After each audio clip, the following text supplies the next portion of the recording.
Hoy vamos a sumergirnos en un capítulo de verdad fascinante y, la verdad, poco conocido de la historia económica. Se trata de la olvidada revolución bancaria de Escocia. A ver, pensemos en esto por un segundo. Una nación en plena industrialización, con un sistema bancario súper sofisticado y creciendo, pero sin un banco central. O sea, una economía que funcionaba, ¿y de qué manera? Con poquísima regulación. Pues sí, así como suena. Durante 150 años, desde principios del siglo XVIII hasta 1845, Escocia se manejó con un sistema que llamaron banca libre. Y lo increíble es que lo hizo con un éxito y una estabilidad de verdad notables, algo que dejó pensando muchos economistas de la época. Ok, entonces vamos a meternos de lleno en esta paradoja. ¿Cómo es posible que un sistema con tan pocas reglas se convirtiera en el motor de un crecimiento económico, sin precedentes? Miren, para que nos demos una idea de la escala de este crecimiento, se calcula que por allá de 1750, el ingreso por persona en Escocia era más o menos la mitad que en Inglaterra. La mitad. Pero ¿saben qué? Creció tan pero tan rápido que para 1845 ya estaban casi a la par.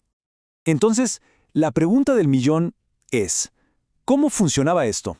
¿Cuáles eran las reglas de este juego que parecían no tenerlas y que, sin embargo, impulsó un progreso tan increíble? Bueno, la clave está en dos palabras: competencia e innovación. Todo arranca, fíjense, con el fin de un monopolio. En 1716 se acabó el monopolio del Banco de Escocia y ¡pum!, se abrió la puerta para nuevos bancos. La rivalidad que surgió, sobre todo con la llegada del Royal Bank of Scotland, fue lo que desató una verdadera ola de innovación. Y una de esas innovaciones que fue clave fue la cuenta de crédito en efectivo. Piensen en esto como un precursor del sobregiro que usamos hoy. El mismísimo filósofo David Hume dijo que era una de las ideas más ingeniosas porque le permitía a la gente común y corriente conseguir un crédito basado ¿en qué? En su buena reputación. ¡Increíble! Pero lo genial del sistema era su mecanismo de autorregulación. A ver, ¿cómo funcionaba? Simple. Los bancos aceptaban los billetes de sus competidores y luego, todos los días, se juntaban y se los devolvían. Si un banco se pasaba de listo y emitía demasiado papel, sus rivales se lo devolvían todo de una y le exigían el pago en oro. Esto, claro, los obligaba a ser súper disciplinados y evitaba la inflación. ¡Una maravilla! Y por si fuera poco, para darle solidez a todo, existía el principio de responsabilidad ilimitada.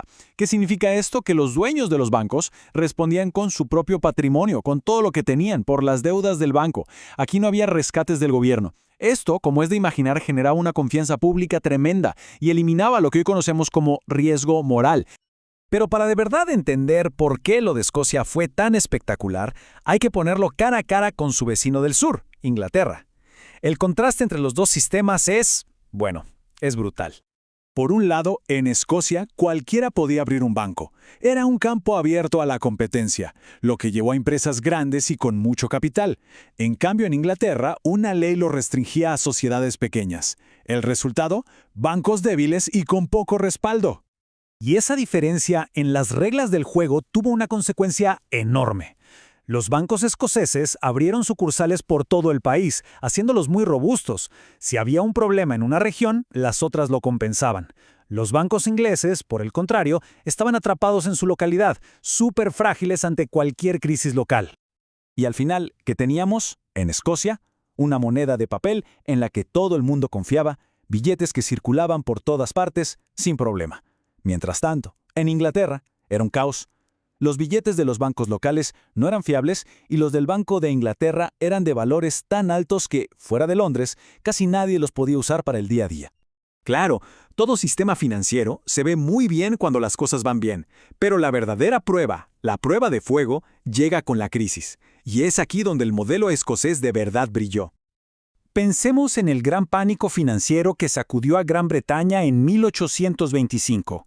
Fue un momento crítico y los dos sistemas se enfrentaron a su prueba definitiva. Y la diferencia fue abismal. Miren el dato. Mientras casi 80 bancos ingleses se fueron a la quiebra, en Escocia solo cayeron 3. Y ojo, gracias a la responsabilidad ilimitada, la gente que tenía su dinero ahí no perdió ni un centavo. La gente de la época lo vio clarísimo. Un tal Sir Henry Parnell dijo algo así como que la culpa en Inglaterra era la facilidad con la que cualquier zapatero y quesero podía abrir un banco. O sea, criticaba la falta de solidez y capital de los bancos ingleses. Es más, para tener otra idea de la escala, se calcula que las pérdidas totales para el público por todas las quiebras bancarias en Escocia antes de 1841 fueron de apenas 32.000 libras. Eso es menos de la mitad de lo que se perdió solo en Londres en un solo año. La diferencia es increíble. Bueno, llegados a este punto, la pregunta es obvia. ¿Qué lecciones nos deja este periodo tan extraordinario de la historia financiera? ¿Qué podemos sacar en claro de todo esto?